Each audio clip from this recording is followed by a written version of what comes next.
ladies and gentlemen, after the usual curiously constipated pause that produces as everybody comes in, I want to say good evening, and it's very nice to see you all. There are a couple more people coming in. Scott, I think there's someone waiting there as well who's going to join us. Yeah, they're just coming. Oh, great, thanks. As I often say on these occasions, it's so odd after many years in academia where you always begin 5 minutes late to let the students in and let them settle down and open their ring binders and ask each other how they are.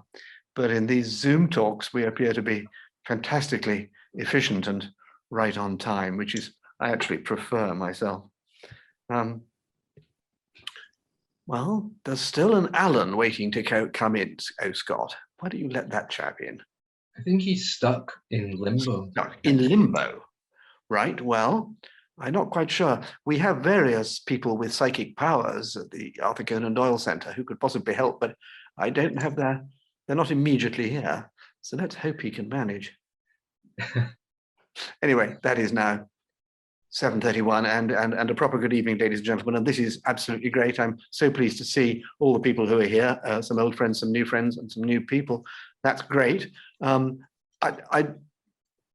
Perhaps some of you are aware that we've had Bernardo talking to us before. Bernardo produces a book at the rate of about once every 6 months. So one has to keep up with him.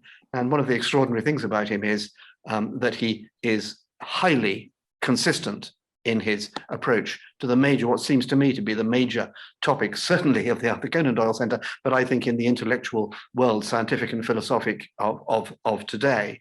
And to be really brutal, and Bernardo's really not going to like this, I've been waiting for about 40 years for a messiah.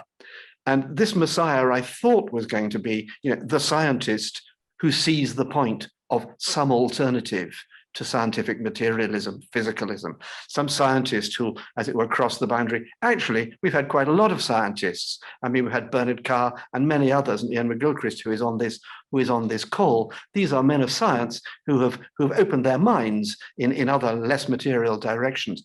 But the reason that I think of Bernardo as a messiah, by the way, he tries very hard to keep away from what is called the spiritual or the paranormal or the religious, so he's really going to be annoyed. Perhaps this will stimulate him, is because he does have a scientific and practical background and bent, but he is also deeply aware of philosophy and psychology and all those things. So this is the person who can really, he may get stretched between the two shores, but he's actually bridging. He's not striding across. He's actually bridging and trying to make it all come together. If you want to know more of his thought, he's published a lot of books, some of them mercifully slim. I quite like slim books. But also with the Essentia Foundation or Essentia Foundation, it's written like essential in English, only without the L at the end.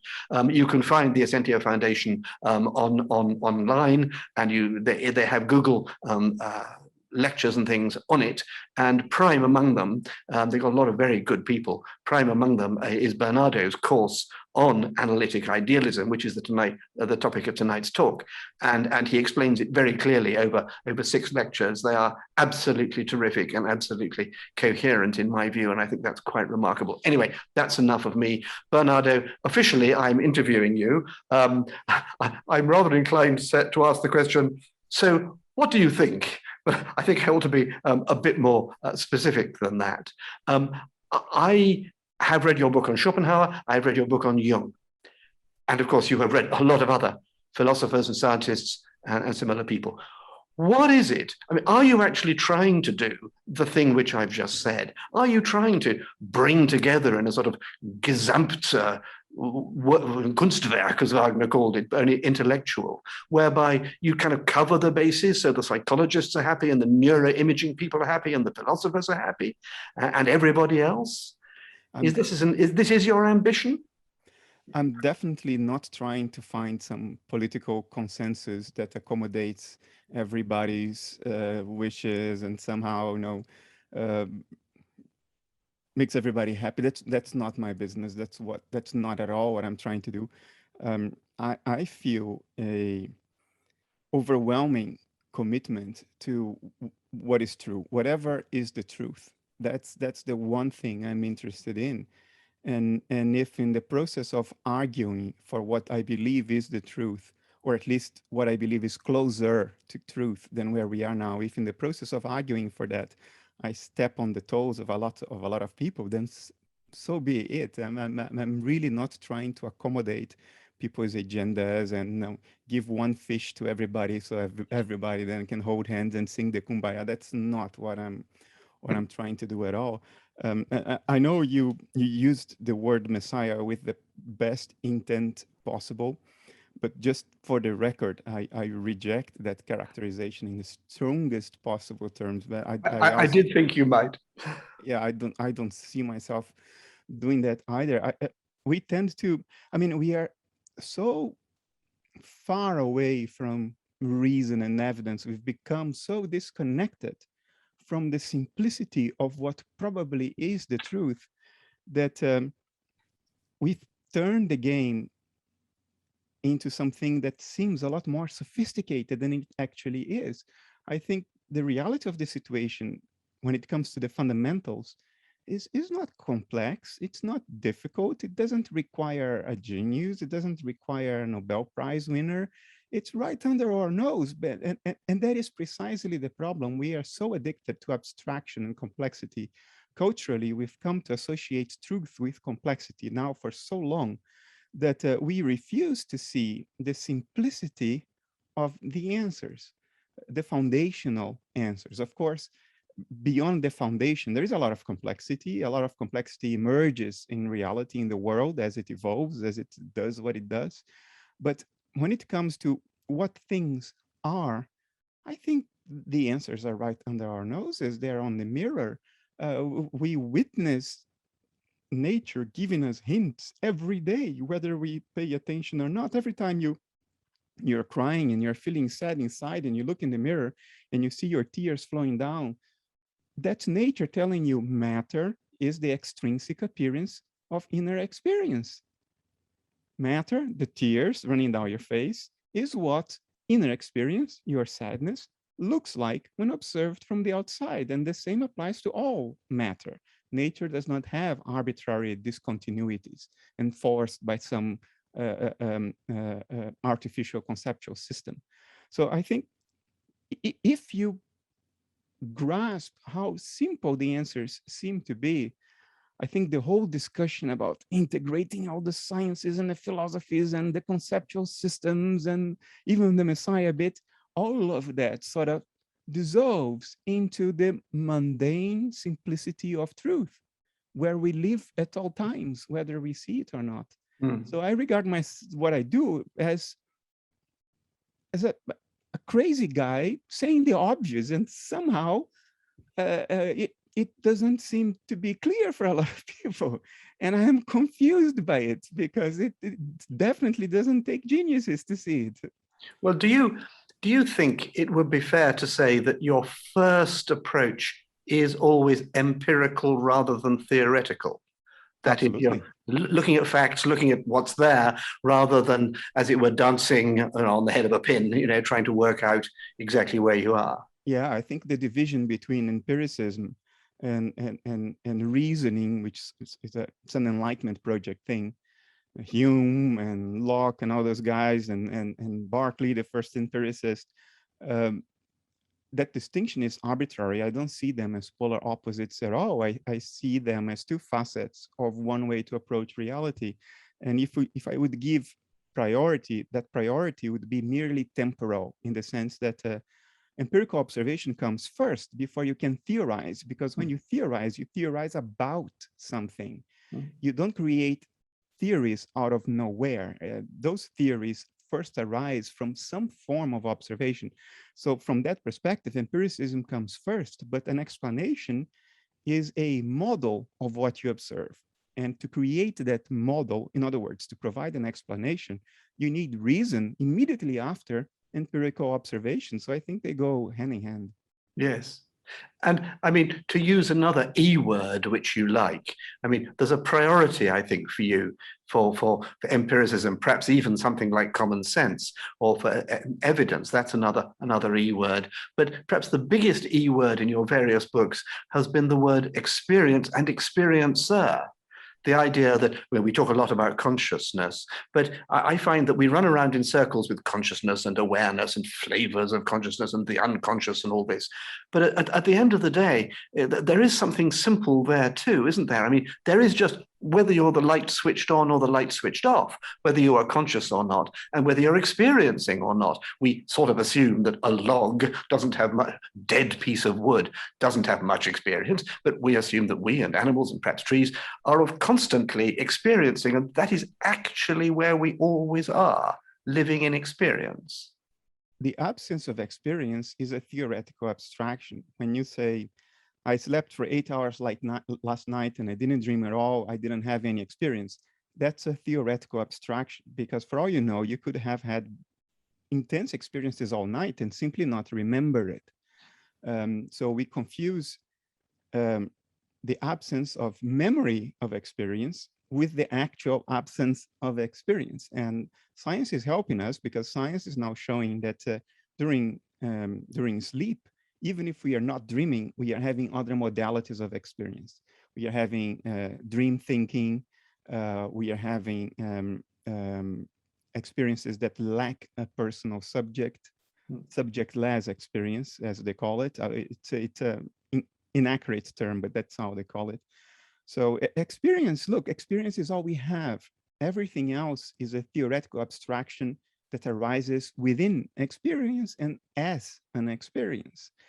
But in the recent history of our culture, since the Renaissance, or so the past 400 or 500 years, we've become very wary of the centrality of the human subject. Mm-hmm. Why?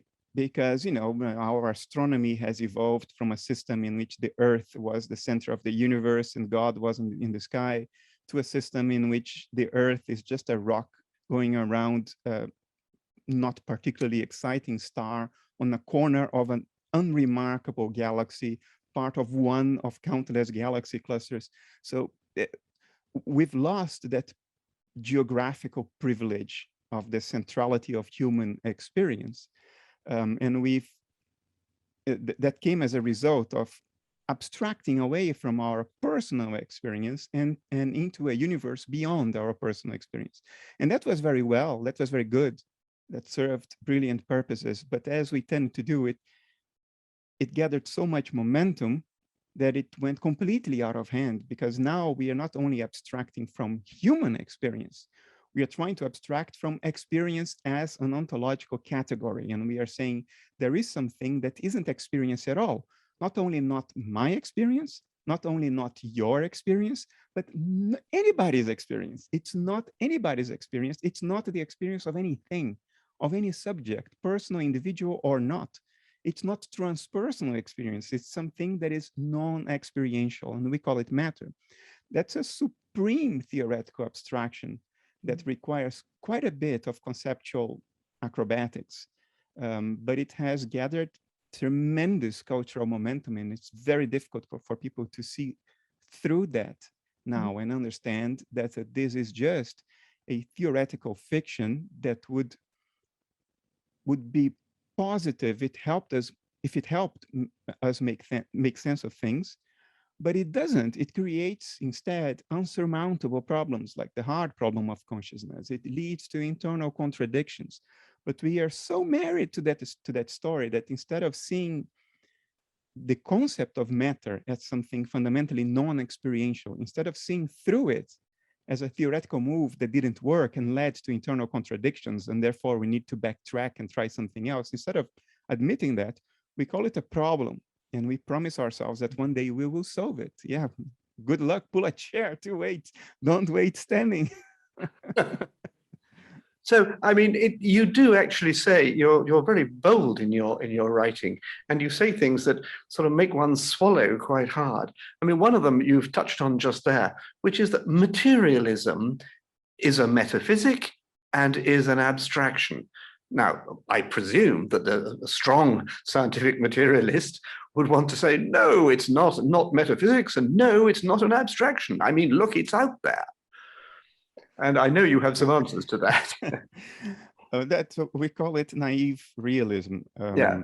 And it's not polemical. Anybody who has some idea of what these things mean admits that whatever is the truth, it's not naive realism, because there is just overwhelming empirical evidence that physical entities do not have standalone existence. Physical properties are an outcome of measurement or observation. And I mean observation in the sense of measurement. They are not standalone facts of reality. They do not exist before being measured. There exists only a potential for a physical property prior to measurement. Even proper materialists who understand what materialism means will acknowledge that what we call the physical world, insofar as we attribute qualities to it, colors, sounds, flavors, smells, that physical world is not out there. It's a creation of the brain inside our skull. A proper materialist will acknowledge this, and will acknowledge also that the physical world of materialism, as it is in itself, when it's not being observed, has none of the qualities of physicality, has no color, has no sound, has no flavor, has no smell. It's pure abstraction. And they will say, but these abstractions are necessary in order for us to make sense of things. We require this abstraction of something beyond experience. And the reason they say that is that they confuse the need to postulate something outside personal experience with the need to postulate something outside experience. And these are completely different things. Of course, there is a world beyond your individual personal mind, beyond your individual personal experience. But it doesn't mean that that transpersonal world is not itself also experiential, in the same way that the mind of another person is experiential, although it's not in your mind. And that's one of the very basic mistakes made by materialism. And look, you can't even blame, well, you can blame materialists for stupidity, but you can at least make sense of how this came about. Bertrand Russell, he put it pretty clearly. He said, materialism is a dogma that was conceived to combat another dogma. In other words, it's not a well thought through hypothesis about what probably is true. It was devised in order to antagonize something else. And what was it antagonizing? It was antagonizing the doctrine of the church, which was all about spirit. And what is the word for spirit in Greek? It's psyche, which is the same word for mind. So materialism tried to combat spirit, mind, by saying that, well, real reality is not mental, it's not spiritual. And when Descartes made this move, I mean, it was a great move, because I don't think other renowned scientists were burned at the stake after Bruno in 1600. So it worked. It was a move that worked. It gave science some abstract space to do its thing without being decimated by the Spanish Inquisition. But then it carried on. It was not rethought. And in the 19th century, it became associated with a particular type of toughness that people liked to portray themselves as having. Like Alan Watts put it as the tough people who stare the bleak facts in the face.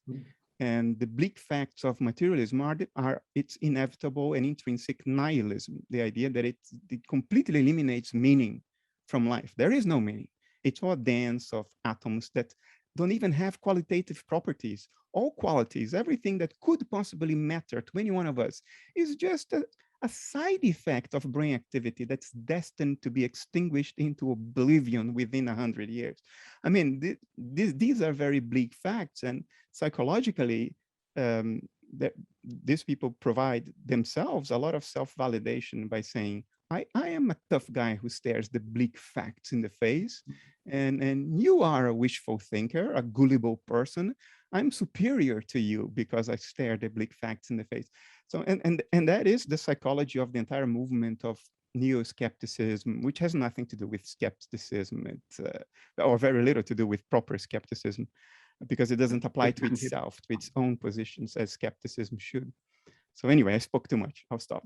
Not at all. I mean, I suppose this is the moment in which I can slightly explain my joke about the Messiah, and ask you what for us is probably the big question. I mean, in an institution like the Arthur Conan Doyle Center, many things happen, but things like mediumship happen, and meditation happens, and we're open to paranormal and other and spiritual, as they're known, possibilities, of course, and probably everybody on this call is in one degree or another, though I know there are scientists and psychologists and others among us. So there are a couple of things here. I mean, the Messiah would be, I mean, of course you're not, the Messiah would be someone who can balance, as it were, keep the doors open between those things and things perhaps we're more interested in, let's call them spiritual things, and the huge consensus of materialist thought, which I mean clearly feels wrong. Okay, so on the basis of that, I would like to ask you two questions. One more abstract. The more abstract one is, it does appear from your work that you conceive of some kind of a universal consciousness, or a general consciousness which the universe contains, from which we derive, from which our consciousness is made possible, which is, I mean, it's as far as I need to go. I don't need to get into, angels. If there is that greater consciousness in which in some way we participate, that's already a huge step away from nihilism. And I think people come to us, as they go elsewhere, with a view to exploring that possibility. Now, I know you don't want to do the paranormal side, and I deliberately teased you with a religious term like Messiah, but you do open the possibility that ordinary scientific thinking can join with spiritual things in a way that we want. Universal consciousness. Look, to preface what I'm about to say, I think the word spirituality is the worst thing that has ever happened to spirituality, because that word sort of linguistically differentiated it from reality. So there is the real and there is the spiritual, and there things go downhill very quickly from there. I think we will make tremendous progress when we understand that the other world, or the underworld, the realm of Hades, is this world, but experienced from the other side of it, from us. It's not another world. It is this world. When you die, you stay in this world, exactly where you are right now, because there is no one else you can possibly be. Space is something mental created by the mind. The mind is not in space. It's space and time that are in the mind. So if we understand that, all these distinctions between Zeus and Hades, this world and the other world, where did Persepolis go? Persepolis went to this world, which is the underworld, and it is the world above as well. I think tremendous progress would be made when we understand this, not only conceptually, but understand this with the fullness of our being. Now, consciousness, we linguistically objectify consciousness. Of course, consciousness is not an object. It's that within the notion of objects arise, the experience we attribute to objects, or to be related to objects arise. But since language requires us to objectify what we are talking about, then I would describe consciousness fundamentally as a spatially unbound field of subjectivity, of which we are parts. But that same field of subjectivity, and if you're a physicist, you can think of it in the same way that physicists today talk about quantum fields, which are also spatially extended and unbound fields that underlie all reality, for which there is no direct evidence, because all direct evidence is construed theoretically to be an excitation of the field and not the field per se. You can think of this field of subjectivity I'm talking about as the unified field that one day we hope to derive in quantum physics or in foundations of physics. And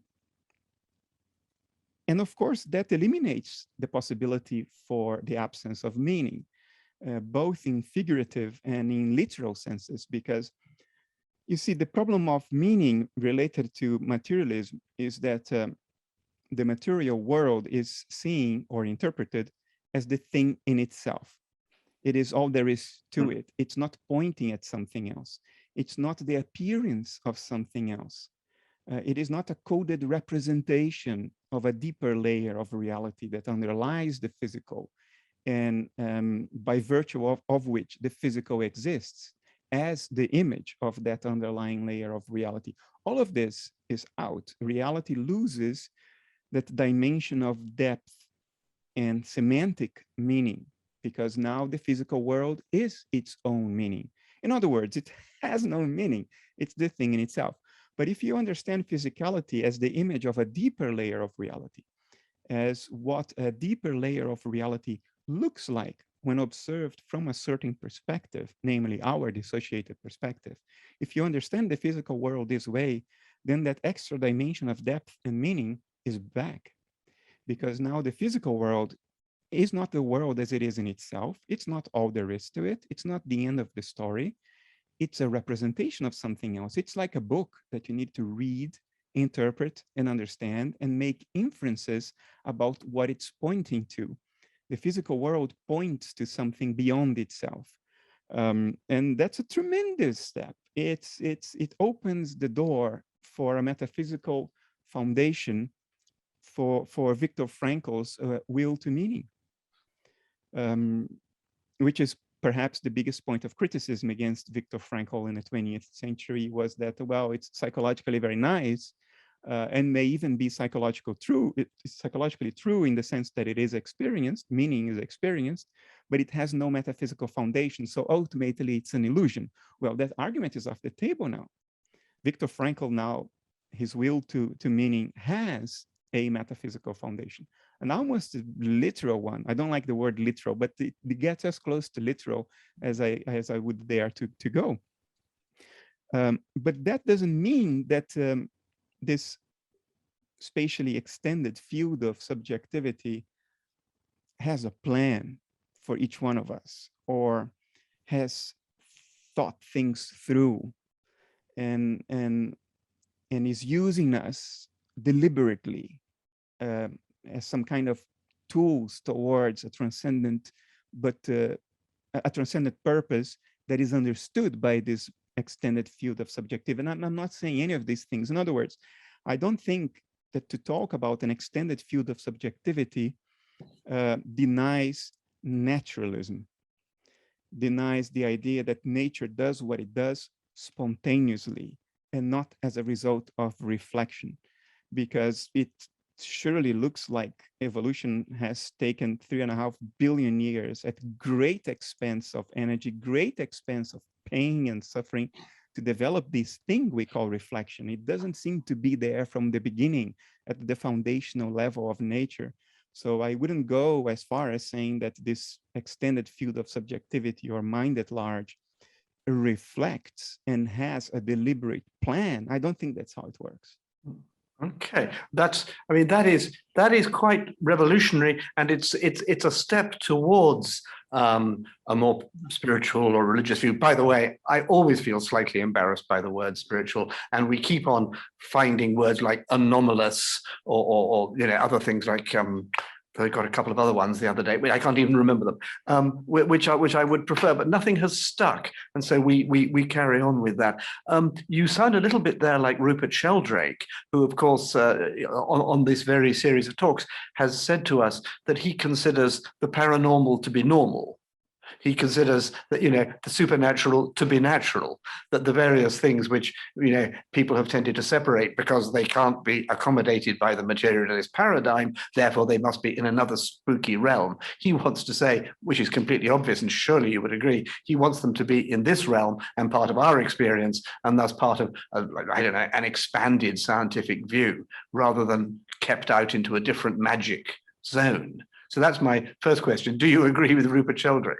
I absolutely agree. Of course, it's a linguistic point because it has to do with how you define the word nature. If you define nature as that which encompasses everything that is the case, everything that obtains, then of course the paranormal does not exist, or the super normal or whatever, something that is not natural does not exist by definition, because nature is then defined as the sum total of what obtains, of what is the case. Having made this linguistic point, I mean, we can dig deeper into the intuition here, and there too, I agree with Rupert. Look, I normally refrain from talking about the paranormal or using the good research that has been done on so-called paranormal phenomena. I refrain from using that because I don't want to convey the impression that is needed in order to make the point I'm trying to make. I think the point I'm trying to make does not depend on that at all. There is overwhelming evidence from mainstream research in the neuroscience of consciousness and foundations of physics to make the point I'm making, and much more than enough. So I am very careful about avoiding that notion, that implication that I think we might need. No, I don't think we need the paranormal, because materialism does not explain the normal at all. It only leads us into internal contradictions. Of all metaphysical options on the table, it's very, very clearly the very worst that is on the table.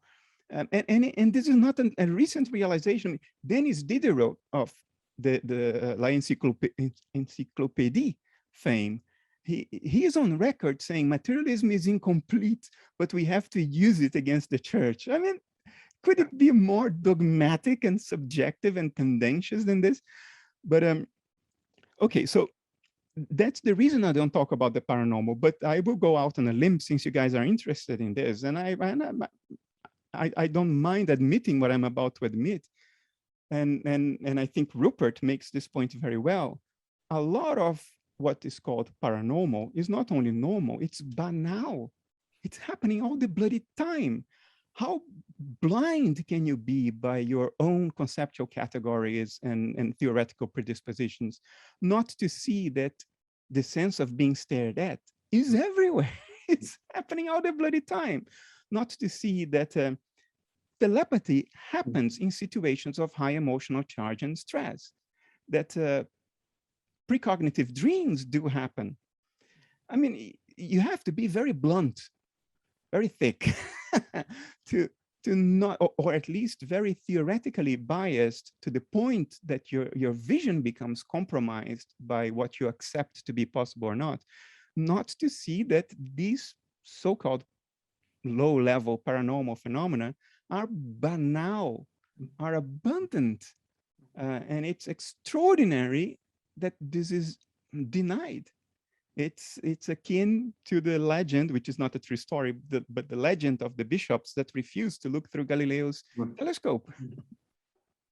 Yes, I mean, that is clearly right, isn't it? I mean, I'm not particularly psychic, and I've had, you know, I suppose a dozen psychic experiences of one kind or another during my life.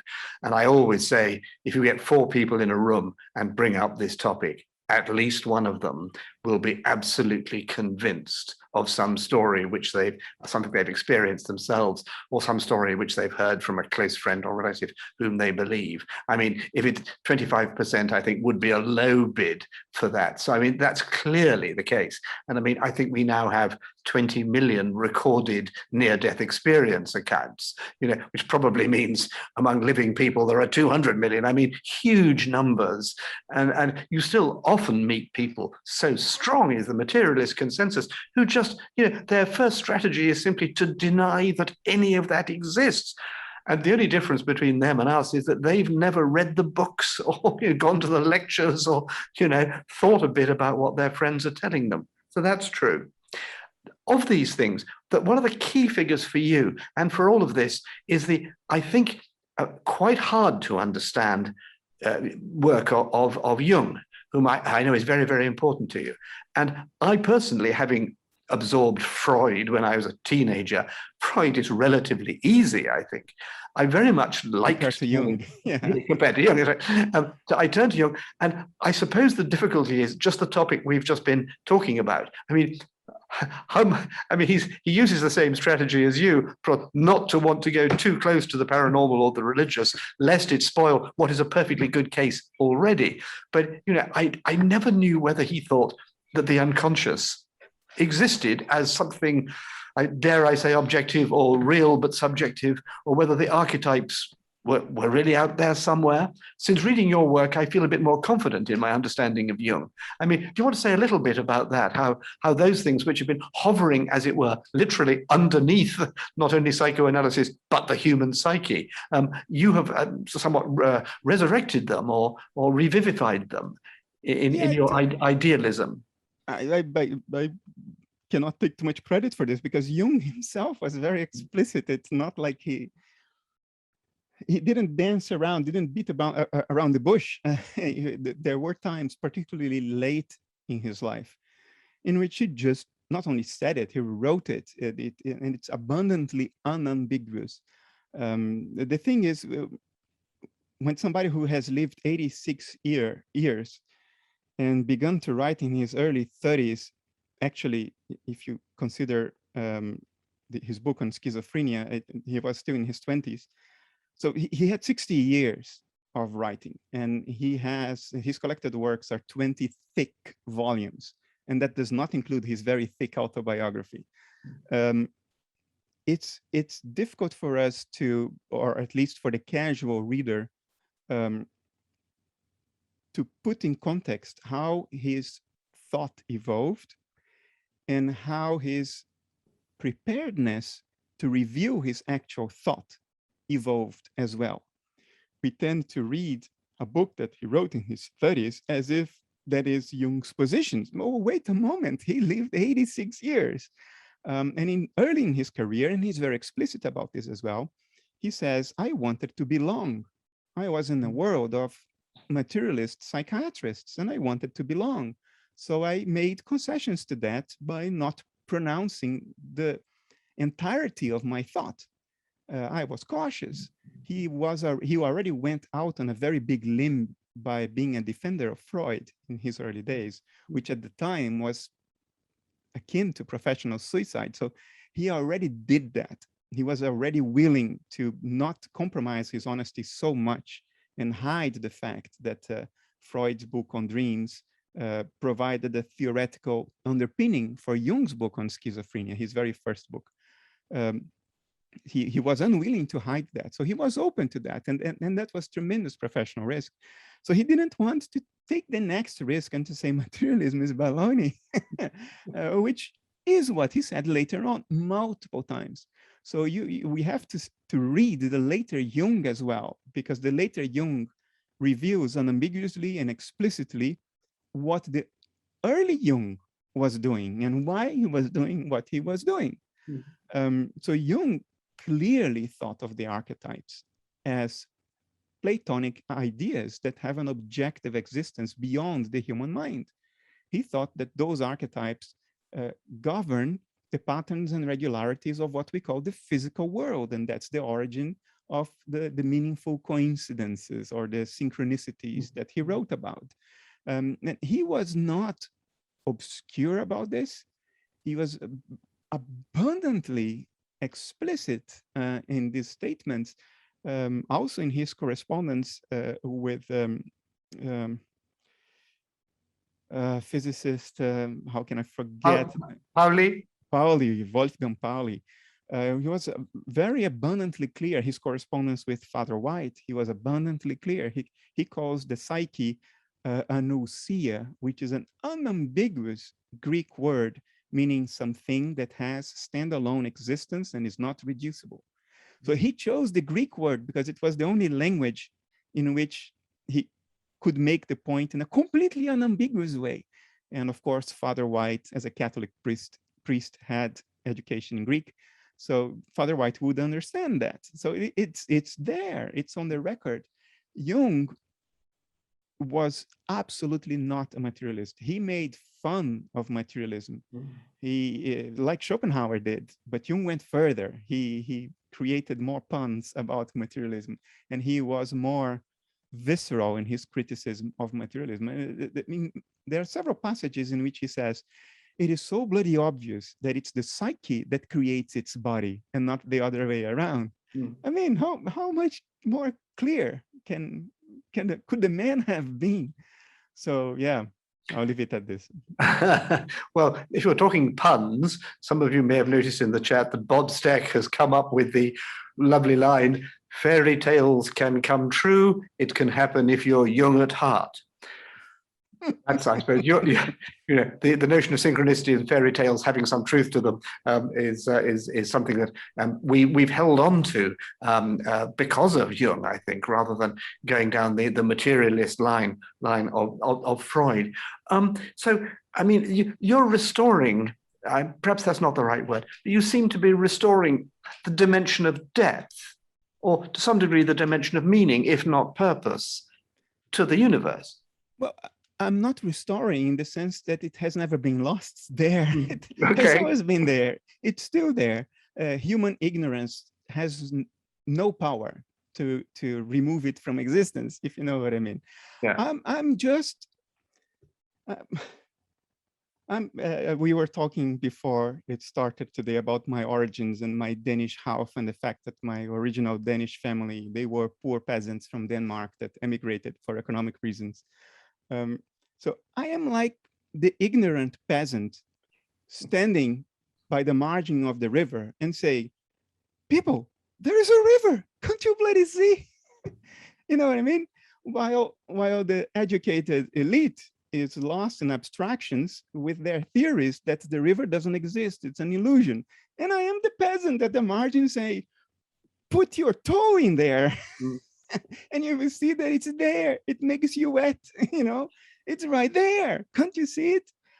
That's the dimension of depth and meaning. It's the river. It's always been there. It's staring us in the face. We live in it. We are surrounded by it. We're immersed in it at all times. It's just that we get lost in our own abstractions and we pretend that we are not in contact with it. And that very attempt at denying it is an expression of it. Of course, I do like that. And I must say, you do sum it up in the shocking 4 words that materialism is an abstraction.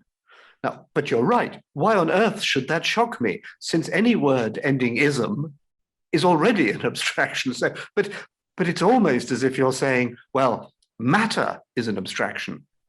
And I think you are, because matter is also a category. Of course, matter is an abstraction. We have no direct empirical acquaintance with matter as defined under materialism. All we are acquainted with are our perceptual experiences that under materialism are generated by an interaction of our material nervous system with some material systems outside the nervous system. So it's a chain of abstractions. Now, look, abstraction in and of itself is not a bad thing. Theory requires abstraction. And abstraction can be very useful to give us a sort of a handle on how to deal with nature, even how to deal with ourselves. We need theoretical abstractions. They are useful. They are a tool. But there are 2 problems. The first problem is in the mind of the casual materialist who didn't think things through sufficiently, matter is not an abstraction. There is this story of Berkeley and Johnson, Samuel Johnson. They were walking. No, not Berkeley. A defender of Berkeley. Who was it? Well, it was just Boswell. Boswell. Yeah. Boswell and Johnson. They were walking, and Boswell said to Johnson, "These ideas of Bishop Berkeley, they are intriguing because they cannot be disproved." And Johnson kicked a stone, a rock, and said, "I disprove it thus." So that's incredibly stupid because it precisely makes the point Berkeley was making. In appealing to the concreteness, the heaviness, the inertia, the solidity of the stone, Johnson was appealing to the qualities of experience. Because concreteness, solidity, and everything you're appealing to when you say, I'm kicking the stone, is experiential in nature. the stone of materialism, the stone outside the brain, is not solid, it's not concrete, it's an abstraction. So the problem is for the casual materialists, they think they are in direct contact with matter. And that contradicts materialism itself. We do not have direct acquaintance with matter under materialism. So that's the first problem. They have to understand that matter is an abstraction. There is nothing in principle wrong with an abstraction, but it is a bloody abstraction. It's not an empirical given. You have to make that distinction. So I'm not putting down abstraction. I'm just saying something that a lot of casual materialists don't grasp, that it is an abstraction. It is not an empirical given. The other problem is when you get lost in your abstractions and you completely lose empirical grounding. And unfortunately, this is happening a lot in modern day foundations of physics, where people like an established physicist, I'll stop naming names, I've done it too much already, established famous physicists confront the data that tell us that, physical entities do not have standalone existence. That data is now undeniable. We have 40 years of increasingly more refined experiments that tell us that all physical observables, all physical properties are not there before measurement. They do not have standalone existence. The world before you look is not physical, it's something else.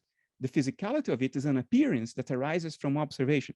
So in trying to make sense of this rock solid experimental data, many modern physicists will say, well, physical properties still have standalone existence, and I can reconcile this thesis with the data by postulating that countless new physical universes pop into existence out of nothing every infinitesimal fraction of a femtosecond for no reason, for which we have absolutely zero empirical evidence. And they think that this is more likely than to say, well, physicality is an appearance. There is something that underlies it. They think it's better to postulate gazillions of invisible physical universes for which we have no empirical evidence, precisely zero.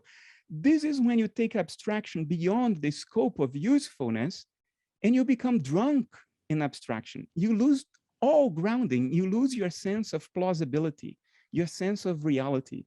And physicists do that. Now, I'll name names. Shan Carroll is wasting his name preaching this belief, this gospel of belief against all reason, against all sense of plausibility, and frankly, against the value of empirical evidence. I mean, it's like the scholastic philosophy of the Middle Ages, which rather lost touch with reality as they wondered about, the sex life of angels or whatever it was. Well, listen, that's terrific, Bernardo. Let's open it up a little bit. Scott, you might like to unmute. I don't know whether Brigitte wants to say something about Schopenhauer. Thanks to you, Bernardo, Brigitte now understands Schopenhauer. Yeah, but I couldn't give one sentence to see what I've actually understood. I just thought that I tried at least 2 years when I was at school to understand Schopenhauer because I was a fan of Thomas Mann's. And only 20 or 30 years later did I understand it thanks to his book. Oh, I'm glad to hear it. Thank you for letting me know. Well, me too, I may say, and I've always been a big admirer of Schopenhauer. I would say I now understand him slightly differently, but Brigitte is more modest and probably more honest. Nick Kyle's there, isn't he? Do you want to talk about the primacy of experience a bit there, Nick? Oh, yeah, I don't think Scott's got you yet. Yeah, okay. It seems to me that we can talk about experience, but it's very difficult to disentangle it from interpretation. And I think it's interpretation where the real problem lies, rather than the idea that if you experience something, there has to be something to be experienced. It's all about, so how do we distinguish between essentially false, erroneous, hallucinatory experience and the kind of experience that I referred to in the second comment? Even if nobody sees a truck coming, it's still going to flatten you. So I'm still at the very elementary stage of not seeing external reality as merely an abstraction, which somehow comes into our experience through recognition or observation. I think that there's an external world there for sure, regardless of whether people think much about it. But I don't count myself as a philosopher, and I admire what Bernardo says so eloquently. We are all philosophers. Human beings are the born philosophical animal, and that's what distinguishes us from all the other animals. I love my cats, but they don't walk around pondering the nature of the world and the self. Look, I don't deny an external world beyond our personal experiences, beyond our individual mind. Denying that, I think, would be just silly. What is at stake is what is the essential nature of the external world, not a denial of the external world. And the difficulty that you're having is a cultural difficulty. It's not a difficulty inherent to the problem. What I'm saying is that the objective world out there is itself experiential in nature. It's not your experience of it. If you're not looking at it, it's still there and you're not experiencing it. I'm not saying that the world out there is your perceptual experiences. No, there is a world there, whether you're looking or not. There was a world before life arose in the universe. And that world, the goings on in that world do not depend on your fantasies, on your wishes, your desires, your fears. It doesn't change because you wish it to be different, because you want to imagine it to be different. It has a standalone reality, but that standalone reality is itself experiential. In other words, the external world is constituted of transpersonal mental states, not your mental states, not my mental states, not the accumulated mental states of all living beings. No, transpersonal mental states that from our perspective are objective in the sense that those states are not amenable to our wishes, our fears, our fantasies, our imagination. So from our perspective, they are objective.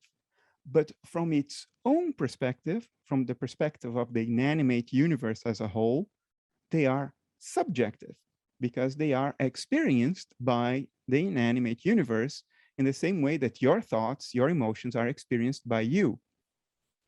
So this is a philosophical approach that David Chalmers classifies under objective idealism, which is an acceptance of an objective world, coupled with the assertion that that objective world is itself experiential in nature.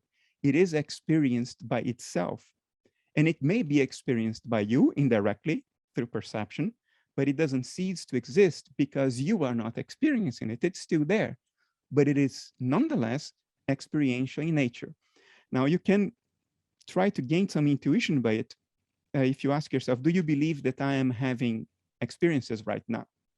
You probably believe. I'm experiencing my thoughts. I'm experiencing your image on my screen. You grant validity to the existence of my mental states, even though you have no direct acquaintance with my mental states.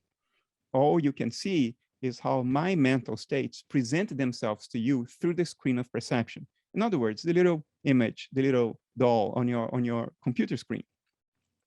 But you nonetheless accept that this image you see is the extrinsic appearance, the superficial appearance of my experiential inner life to which you have no direct access. You accept that.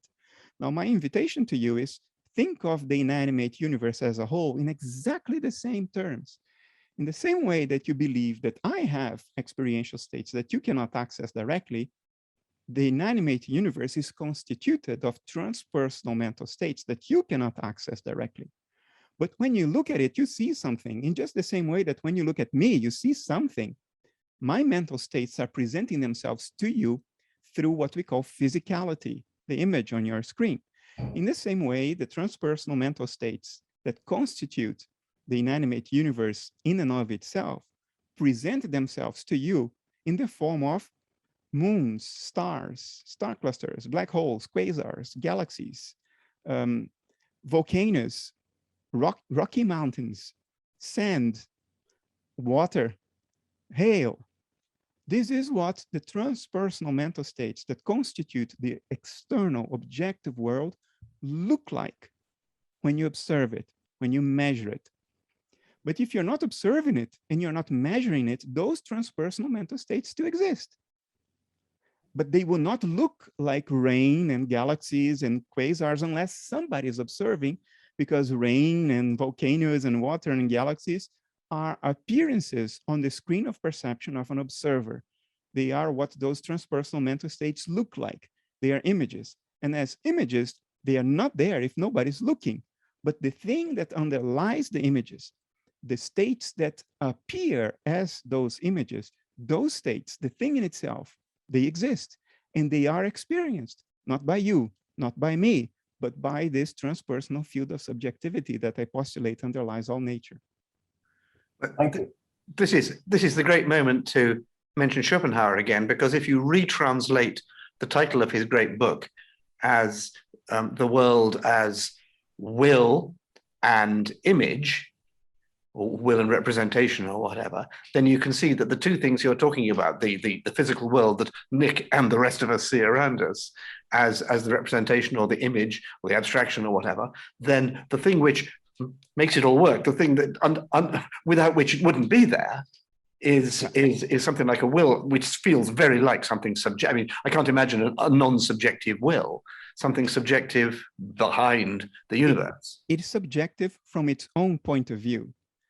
But from my point of view or your point of view observing it, it is objective because it's not under the control of our will. Okay. That's the key distinction that we have to make. Objectivity exists, but it does not imply something beyond subjectivity. Objectivity arises from the different perspectives subjectivity can take. I am a subjective being, so are you, but from my point of view, you are an objective entity, part of the world.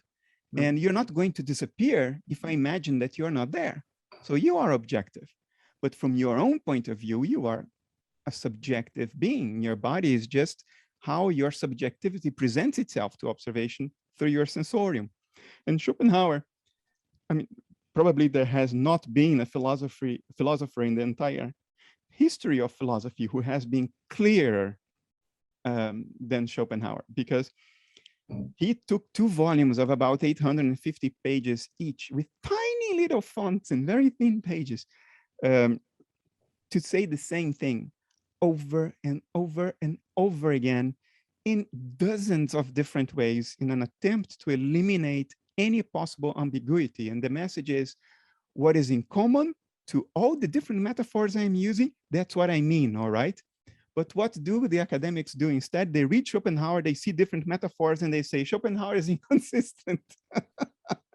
I mean, it's a display of stupidity, like it's painful to witness. But anyway, Schopenhauer, even his choice of words, these are German words, so it's not as painfully clear in English. But the choice of the word will, which has a direct correspondence in German, das Wille, it entails impetus. The will is not only experience, it's experience with impetus. And that's one point. The other point is, will is not only will is not a perceptual experience. It's not the experience of something else. The will is endogenous. Your wants and your fears, your desires and your fears, these are experiences that arise within you and do not depend on an external world. They are endogenous. So Schopenhauer chose this word very carefully to emphasize the endogenous nature of the experiences that constitute the world. And to emphasize as well, which was my first point, and then I lost track of what I was saying. Anyway. That's okay. It was a very careful choice he made. And also Vorstellung, which we translate variously as image or representation or even presentation. It's a fantastic choice because all these different translations work. So he was very precise. He was very careful in choosing the words. Even the built-in ambiguity of the word plays into what he's saying. Vorstellung can be a theatrical play, a theatrical presentation. The word is applicable to that. It's also applicable to an image. It's also applicable to an internal representation, how you represent internally the world outside. So it's a fantastic choice of words in its original language that makes this point very clear. The world as it is in and of itself is constituted of purely endogenous mental states that have impetus. In other words, the world is trying to go somewhere. It may not know where it's going, but it's trying something because the universe is dynamic. And this is very important for Schopenhauer's metaphysics because it accounts for the dynamism of nature. It accounts for the fact that things are happening. Stuff is happening. So Das Wille is such a fantastic choice of words, just as Vorstellung is a fantastic choice of words. But nonetheless, modern day Western academics made a fantastic mess out of it. It's almost like a willingness to not understand. It's peculiar. Anyway. Yeah, okay, right, thank you. That's all very clear and good. Scott, you might like to unmute Gavin Ritchie. I'll ask his question, at least the first sentence is mainstream science being dragged towards the idea of universal consciousness? Do you want to go on reading that, Gavin? Yeah, I mean, I know that about not quite 10 years ago, I think Rupert Sheldrake was evicted from TED for a heretical idea, or one of the heretical ideas was that the laws and constants of physics might evolve. So every so often you see things cropping up in the science magazines and the respectable science magazines, not least your own stuff in Scientific American, Bernardo, but last month some heavyweight physicists suggested that there were models for the universe as an evolving and learning entity all of itself. And although they proposed a sort of artificial intelligence model, they've acknowledged the possibility that it could be more of an organismic biological type learning model. And that seems quite a step for the idea of dead unconscious matter. So I remember we ended your last talk and we were questioning the purpose of experience, and you sort of acknowledged that there must be some purpose to it. There's so much energy goes into this. And I just wondered, does analytic idealism see us and perhaps other organisms and other forms of matter as neurons in an evolving universal mind? There's a lot to unpack here, so let me start from the beginning. Despite what happened to Rupert, the notion that the laws of physics may have changed since the T0, the moment of the Big Bang, is not heretical at all. It's part and parcel of modern day cosmology. We know the laws of physics only congealed, well, we don't know. We theorize, and there's a lot of consensus behind it, that the laws of physics congealed only a certain time after the Big Bang. But the idea that they may change isn't heretical. So what happened to Rupert is very strange because there is no one truly heretical thing in what he said. I think people just didn't like the way he put it together, or they don't like him. I don't know. And you have to keep in mind that the critic that caused all that hoopla around Rupert's talk was Jerry Coyne, who is, and I will stand to what I'm going to say now, who is an idiot. He may be very intelligent when it comes to evolutionary biology, but his intelligence is then extraordinarily restricted to that particular area of human knowledge. He does not understand what materialism is. He does not understand what physicalism is, let alone what the alternatives are.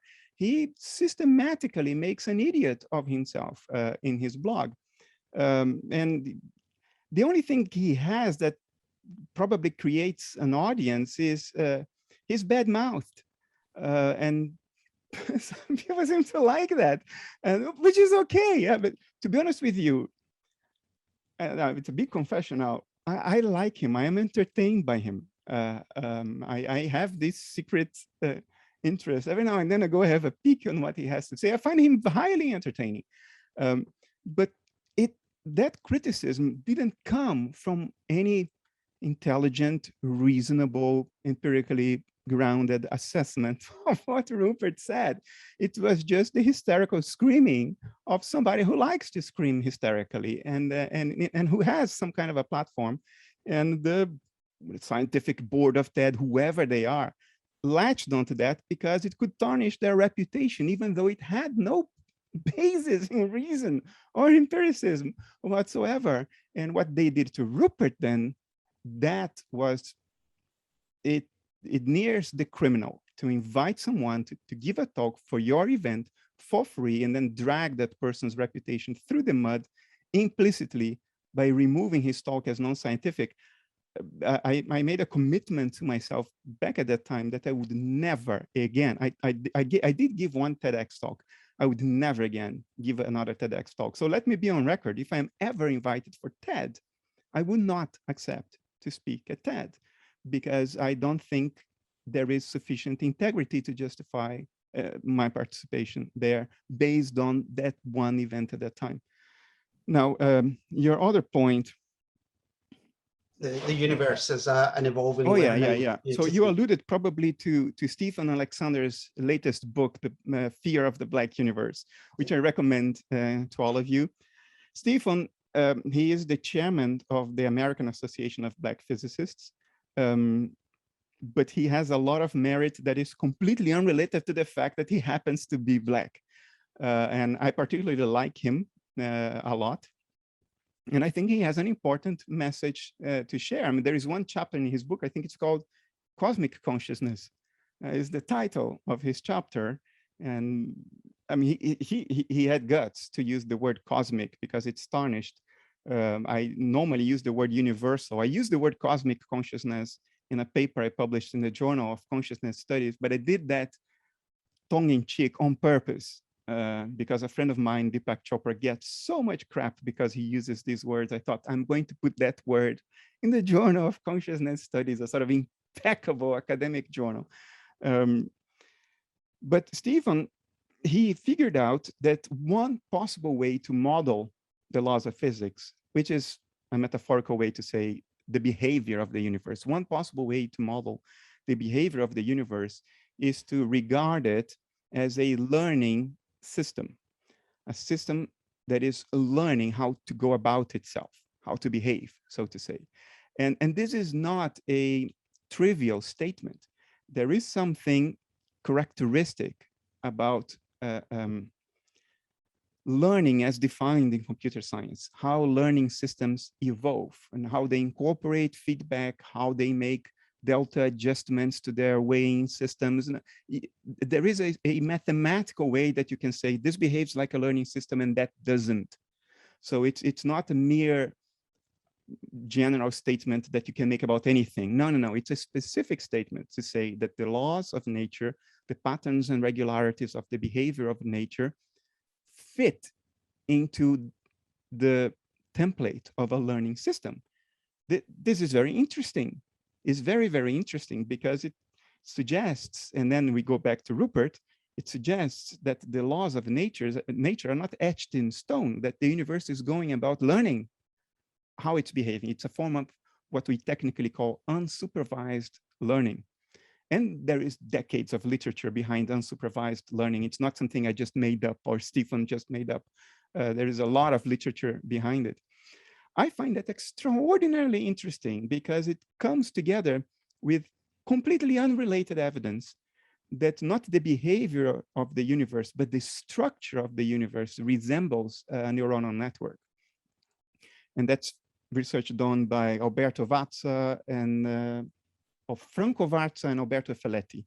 One is a neuroscientist, one is a physicist. And they went through a lot of trouble over years to study the particular characteristics of the network structure of the universe at its highest scales, galaxy clusters, and the cosmic web, as they call it. The particular network structure of the cosmic web and the particular characteristics of the network structure of neuronal networks. And you can do that with the tools of information theory in a way that's very specific, very quantified.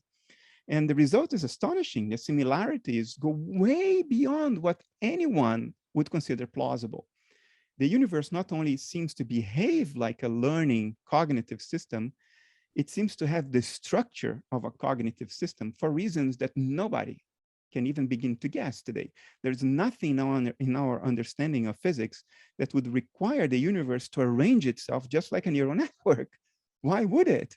It's a completely different scale, but the universe looks more like a neuronal network than a neuronal network looks like the nucleus of a neuron. This is astonishing. I mean, if you let this fact, it is not a conjecture, this is an empirical fact. If you let this fact sink in and appreciate the implication of this, it is truly astonishing. But yeah, it's is it heretical? I think less and less. If more true scientists like Stephen Alexander, like Franco Vatsa and Alberto Faletti, who are people capable of facing the data with a high degree of objectivity and not with theoretical prejudice, if more people like them come out and write more about these things, I think we have a hope this century still. That's great. Thank you very much. Could I just ask Scott to unmute Bob Steck? And while he does, I'm just going to read a couple of comments of Brigitte. One, I know you're particularly going to like, Bernardo, which is that her cat has been listening very attentively to you. And I'm sure we could get some truths from there. My cat's not here right now, but he's usually here. My cat's. Bernardo, I know you have one cat who listens to you and one who doesn't, isn't that right? I have three. One of them is always here with me, except when I systematically don't give him attention. Then he gives up and goes away upset. And that's the case right now, but he will come back. Yes, attention will be available. And the other point that Brigitte made, which is rather parallel to what you were saying about the evolution of the laws of physics, she points out that someone she's been reading says that the archetypes and the collective unconscious also would evolve and change with time, so that Jung's rather fixed ideas perhaps need a little bit of dynamism put into them. Mm. I don't think it needs an answer necessarily, but well, I do want to comment on it because it's I don't know if Brigitte has this misunderstanding, and it doesn't matter. I want to make the point because other people do make this misunderstanding, which Jung went out of his way to try to clarify, but because he wrote so much, so voluminously, his clarification may get lost. He emphasized that there is a difference between the archetype as it is in itself and the expression of the archetype, which is imagery-based. And he used an analogy, and the analogy was that of a diamond. A diamond has a certain crystalline structure. I think he talked about crystals in general, not diamonds. Yeah, he talked about crystals. Crystals have a crystalline structure, very well ordered, mathematically describable, very precisely. And that structure is an implication of the laws of nature. So to say, crystals are what they are because the laws of nature are what they are. And then Jung says that the crystalline structure exists whether there are crystals or not. The one particular crystal that you can hold in your hand, touch and see is an expression of the crystalline structure. But even if no crystals existed, the crystalline structure as an archetype of order would still exist because it's an implication of the laws of nature. So when the first crystal arose, it gave embodiment to a potentiality, a ordered template of behavior and structure that was built into the fabric of nature. And it can be spoken of as existing before the first crystal, because the first crystal is already a consequence of that. That's exactly the same for the archetypes. Archetypal images are not the archetypes in the same way that the crystal is not the crystalline structure. The crystal is an embodiment of a crystalline structure, a Platonic idea in the fabric of nature that existed before its first manifestation. So it is the embodiment of the archetypes that are always changing. The jester was the embodiment of the trickster archetype in the Middle Ages. Today it's not. There are other embodiments for the trickster archetype today. UFOs today are the embodiment of the archetype of the self. Jung wrote about it in his 1957 book on flying saucers. But before the UFO craze, there were other embodiments, other images, other manifestations of the archetype of the self. So for Jung, the archetype or the archetypes are the preferential ways in which the psyche at large, the collective unconscious, the whole universe tends to behave.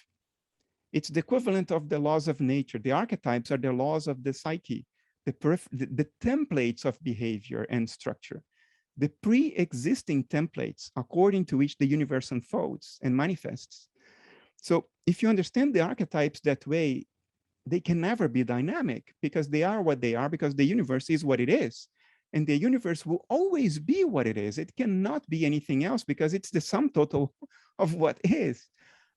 Even though its behavior can change, because again, the manifestation of the archetypes can forever change. The archetypes themselves, as crystalline structure, not as crystals, they are always there in the fabric of the universe. They are what the universe is prior to its first manifestation. So that's the first point. The dynamism is in the expression, not in the archetype in and of itself. Another point that's worth mentioning is that Jung also emphasized that, and I will preface that in a way that Jung didn't, but you understand that if you read the rest.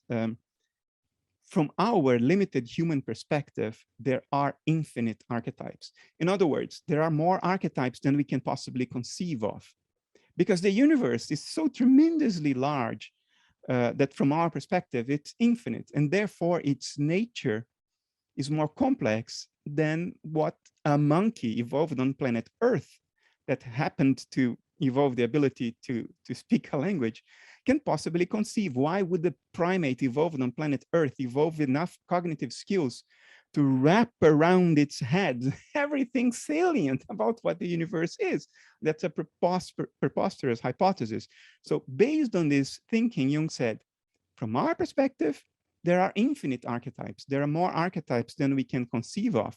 And then the illusion of dynamism can arise because you can now, as we evolve as monkeys, as our cognitive apparatus evolves, we can now grasp more archetypes that we hadn't seen or detected or intuited or conceived of before.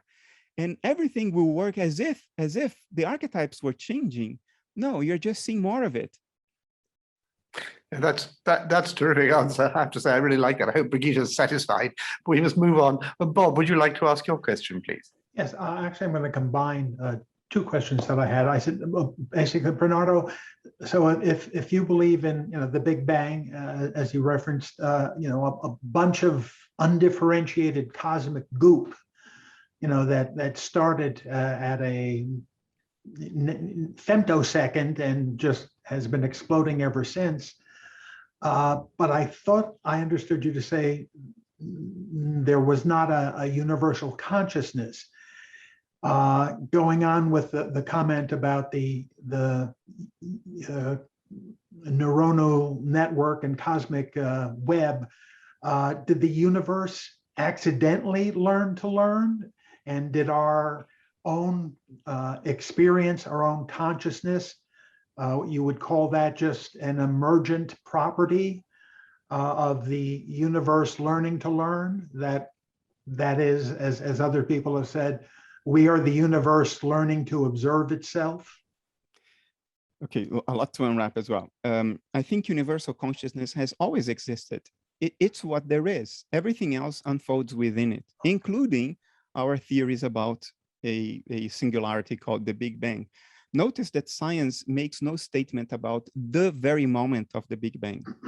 That's why it's called a singularity. It's a limit. We tend asymptotically to it, but we can never make a statement about that moment. We can make statements about moments that are almost infinitely close to it, but not the moment of the Big Bang. So universal consciousness is what there is. Everything unfolds within it. Life and death unfolds within it. The Big Bang, whatever that means, unfolded within it, whatever that was. Now, if the universe learns to learn, then it is capable of learning from the beginning, because learning to learn is learning. So if it couldn't learn, it also couldn't learn to learn, if you know what I mean. So what you mean by this is it's learning to learn at increasingly high levels of abstraction, or increasingly metacognitive levels, another way to put it. And I think that is true, but it's true insofar as we exist. I think the ability to reflect, which is technically called metacognition or re-representation or explicit introspection. There are many technical terms for it, but let's call it reflection, because that's the colloquial word. The ability to reflect, I don't think it's built into the universe from the beginning. But of course, the universe from the beginning has had the ability to learn to reflect. Otherwise, we wouldn't be reflecting right now. Whatever obtains, whatever is the case, existed as a potentiality before it obtained. Otherwise, it couldn't obtain. It couldn't be the case. So reflection, obviously, was part of the intrinsic potentialities of the universe, but I think it has come to actually manifest through us, insofar as we know. Unless we find aliens from another galaxy that learned to reflect before us, until that point, I think the best we can say is the universe reflects through us, because other life forms that in the tree of evolution are behind us, they don't seem to be able to reflect. And you could argue that maybe cetaceans and elephants, maybe, yeah, maybe, but certainly not crickets, not amoeba, paramecium.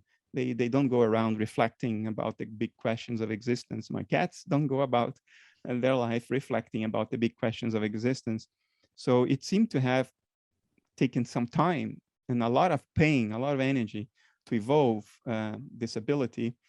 But of course, the universe knew how to learn it. Otherwise, it wouldn't have learned it. And it may be learning a bunch of other things that are not through us anymore. Reflection is through us. But if you dare for a moment to contemplate seriously the possibility that empirical evidence is sort of shoving into our noses, that the universe at a universal level is a cognitive system, is a massive neuronal network, doesn't work like our neuronal networks because there isn't enough time in the history of the universe for closed loops of information transfer to have taken place. Detail, this is detail. It doesn't cognize like we do, of course. We are little monkeys on planet Earth, but the universe may cognize in another way. And if you contemplate this possibility seriously, then you have to accept the likelihood that it's learning other things that are completely inconceivable to us. So do our anomalous experiences, the parapsychological phenomenon, the states in which a person feels that oneness with the universe, would you say that this is continuing evolution or just accidents of the networks in our brains sometimes being able to make this connection with the more general consciousness? I'll turn it around, which is something that we almost never contemplate. Oneness is the starting point. It's not where it's going. It started as one undissociated field of subjectivity. And in my view, what we call life, biology, metabolism, is the extrinsic appearance of dissociation in universal consciousness. It's what dissociative processes look like in universal consciousness, living beings. I am a dissociative process, you're another, my cat's another, the amoeba in my toilet is another. That's what life is. It's the appearance of dissociative processes in universal consciousness, which broke the direct overwhelming experience of oneness, because guess what? That's what dissociation does. Dissociation seemingly fragments what is in fact intrinsically one field of subjectivity. And we know it because people dissociate all the time. And there are neuroimaging techniques to diagnose dissociation objectively, independent of personal reports. So, and that has happened since the turn of the century. So it's 20 years old, but in these 20 years, we learned that dissociation is for real. It does happen and can be objectively diagnosed. So guess what? I think it has been happening for at least 3.5, 4 billion years since the origin of life. So I submit to you that that oneness is a starting point.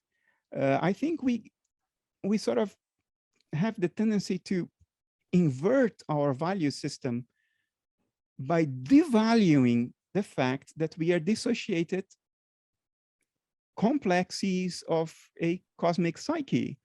There is meaning to this. It is definitely painful. It's beyond scary to feel like you are an entity faced against the invincible monstrosity of the universe around you, knowing that you are going to come to an end. I mean, this is the fall from paradise. This is Adam and Eve realizing that they were naked and then being sent out of paradise, and an angel with a fiery sword being placed there. That's us. That's our fall into reflection and dissociation. And so look, it's bad enough as it is without us taking away, robbing the meaning that it has as an evolutionary step and not a retrograde step.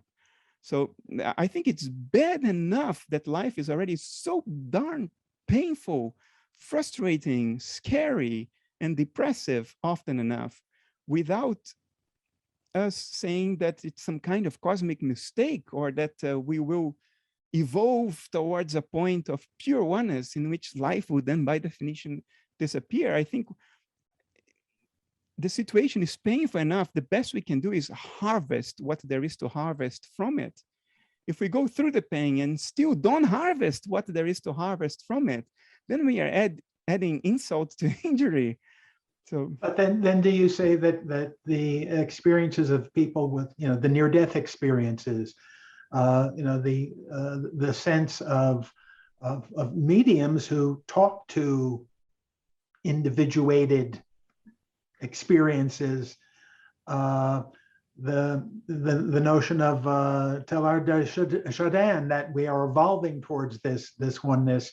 What do you make of the hints of experience that say, yes, after this life as embodied physicality ends, there is more that for us to have? Oh, but there's certainly more. Right? There's more in the same way that there is more after you wake up from a dream and you are no longer your dream avatar. Your dream avatar is dead. It's toast. The moment you open your eyes and you awake, your dream avatar is gone. Very, very dead, certifiably dead. But you don't mourn the death of your dream avatar because you realize, oh, you know what? There was no dream avatar. It was me all along. I just thought that I was that dissociated entity in my dream. So you don't mourn it. So yes, there is more. But I think the step forward was the dream of separateness. And when you die and that dream ends, you go back to source. You go back to the original state, which is not bad. It's probably jubilant. It's the end of suffering. But there is meaning to that suffering. There is something to be achieved with that suffering. And everything seems to indicate that, because at least on this planet, nature will produce life everywhere where it conceivably can. In the most inhospitable places, life will pop. There seems to be a tremendous natural impetus towards the production of dissociative complexes. There ought to be a payoff to this. And I submit to you that that payoff is the ability to reflect, which unfortunately is now only possible in living beings and not in the matrix of existence. So when people have near-death experiences in which they reunite with oneness, I give credence to that. I think that's completely plausible. In fact, that's what I would expect. But I don't think that they are able in that state to self-reflect, to deliberate, to ponder, quite with the sharpness we have in this state. And you can have a taste of that if you undergo a high-dose psychedelic experience in which you experience oneness, but as your ability to reflect is dissolving, you know it. You can tell yourself, oh, my ability to reflect is going, and within a minute, it will be gone. And many people associate that with death. They think they are dying. And guess what? Yes, that's what death is. It's your ability to self-reflect in this egoic structure that life is the appearance of. So you lose that ability in a psychedelic trip. And I would think you lose that ability when you actually die. You will rejoice. You will be in profound eternal peace and all that, all very good. You'll not suffer anymore. No, great news. Cheers to that. But nature will no longer be able to. Who are the people that the mediums talk to? If a dissociative process ends, it means that the dissociation ended.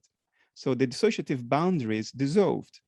And whatever experiential states, insights, thoughts, memories, recollections, desires, dreams, imagination, whatever experiential states were bounded by the dissociative boundary during life, when that boundary ends, they are released into this broader field of subjectivity and they become amenable to be picked up by people who by nature, genetic makeup, whatever, by nature have a porous dissociative boundary. They are dissociative processes, otherwise they wouldn't be alive, but their dissociation is not quite strong. No process in nature is perfect.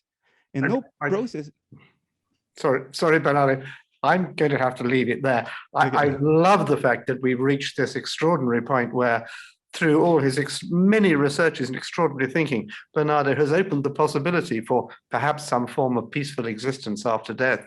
And with his special flavor added to it, you gain peace, but you lose insight, which would probably be true of most of us right here, right now. You lose the ability to gain new insights, not the insights you already gained. Okay, even better. I'm looking forward to it. I'm just going to say a couple of things and then we'll stop. I just wanted to quote Suzanne Taylor, who is suggesting that we read a book called The Universe is a Green Dragon for a beautiful evocation of the creation of the human, so the universe would be able to appreciate itself, which is somewhat parallel to some of the things that Bernardo has been saying. And of course, ladies and gentlemen, I'm sorry not everyone can get in, but I do have to say, as a final thing, what an amazing talk. What an amazing chap you are, Bernardo. And thank you, sir. We really do. We need you, and we need you again, because the combination of perception, clear-mindedness, and in the end, optimism is very, very refreshing. So can we all do the silent hand clap for Bernardo, who I hope we'll get again soon. And I'm going to bring it to an end there. Thank you very much, everybody. Thank you, Scott. Thank you, Bernardo. And thank you all. Good night. Good night.